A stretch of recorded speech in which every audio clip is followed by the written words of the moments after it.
You meet a guy, things are good, he's into you, and then you do the one thing you're supposed to do.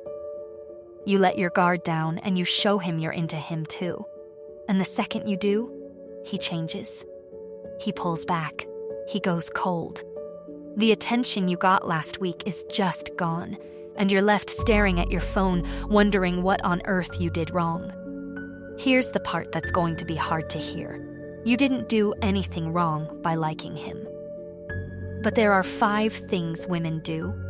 5 very specific things that drain a man's interest faster than anything else. And you're probably doing at least 2 of them right now without even knowing it. I'm going to walk you through all 5, and by the end of this video, you'll know exactly which ones have been costing you the men you actually wanted. Before we get into it, make sure to hit the like button and subscribe to the channel. This is the place where you stop being the woman who gets confused by men and start being the woman who reads them. I drop new episodes every week. Now, a quick note before we start.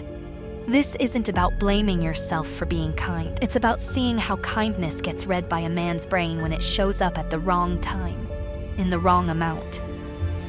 The first thing that kills his interest is constant availability. When you answer every message the second it arrives, when you're free every time he asks, when you reorganize your week around the chance that he might want to see you, you teach him something without meaning to. You teach him that you have nothing else pulling at your time, and that reaching you costs him nothing. A man's brain assigns value the same way the rest of us do, by how hard something is to get. The instant your attention becomes guaranteed, it stops registering as a prize and starts registering as furniture. He doesn't think about losing it because he can't imagine it ever being gone. You haven't done anything wrong by being warm and responsive. You've just removed every bit of effort it took for him to earn you, and effort is the thing that makes a man stay interested. The second thing is the trying mindset. This one is harder to see because it lives underneath your behavior, not in any single text. When you're trying to be chosen, trying to prove you're worth it, trying to show him how good you'd be for him, every one of those efforts carries a hidden message. The message is that you're not sure you should be chosen, so you're auditioning. It's like you're putting on a performance for him. Men feel this long before they can name it. A woman who is trying so hard gives off the sense that she's negotiating from a weak position, and it lowers her value in his eyes no matter how impressive the things she's saying are. The woman who gets chosen isn't trying to prove anything. She carries herself like being with her is the opportunity, and she lets him come to that conclusion on his own. You cannot talk a man into seeing your worth. The harder you sell it, the cheaper it reads. The third thing is over-functioning and chasing. You know what this feels like. He pulls back a little, goes a bit cold, takes longer to respond, and the anxiety in your chest takes over. So you send the long message, the 14-paragraph emotional essay explaining how you feel, what you noticed, where you think things stand, asking him to meet you halfway. It feels like communication. To him, it reads as you doing all the emotional labor of the relationship while he does none of it. Every time you chase the connection when he steps away, you hand him the upper hand and confirm that he never has to reach. Because you'll always reach for both of you. The version of you that pulls a man back is not the one who explains her feelings into the void. It's the one who lets the silence sit and lets him feel the absence he created. The fourth thing is micro self-abandonment. This almost runs silently in the background, which is why it does the most damage over time. It's all the small ways you shrink to keep a situation comfortable.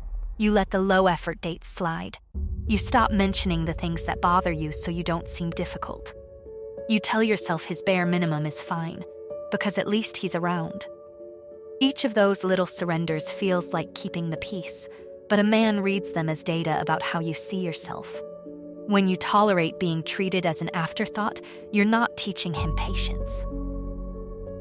You're teaching him that afterthought is your price, and he will happily pay it because you set it that low. Women think holding standards scares men off. The opposite is true. A man's interest sharpens around a woman who has a clear line, because that line tells him she values herself. And a woman who values herself is a woman worth working for. The fifth thing is giving premium treatment for free trial effort.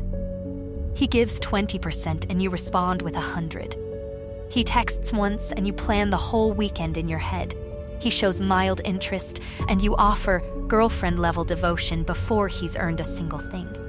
You think your generosity will move him, that if you love him enough, he'll see what he has. What it does instead is confirm that he already has you completely, at full access, for almost nothing. There's no gap left for him to close, no version of you he still has to win. A man stays in pursuit when the relationship feels like it's still being decided. The second he feels he's been handed the whole thing for free, the chase ends, and his interest goes looking for somewhere it still has to earn its way in. So there are your 5: constant availability, the trying mindset, over-functioning and chasing, micro self-abandonment, premium treatment for free trial effort. Notice that not one of them is about you being too much. Every single one is about giving too much, too soon, for too little in return. You've been told your whole life that if you're just good enough and giving enough and patient enough, the right man will recognize it. With a man's wiring, the math runs the other way. The more freely you give before he's invested, the less he values what he's getting, and the faster the interest fades. Here's what most women never get told. Spotting these 5 in yourself is the easy part. Reversing them with a man who's already gone cool, knowing what to actually say when he pulls away, how to hold your standard without it turning into a fight or a cold war, that takes more than awareness. It takes a real plan.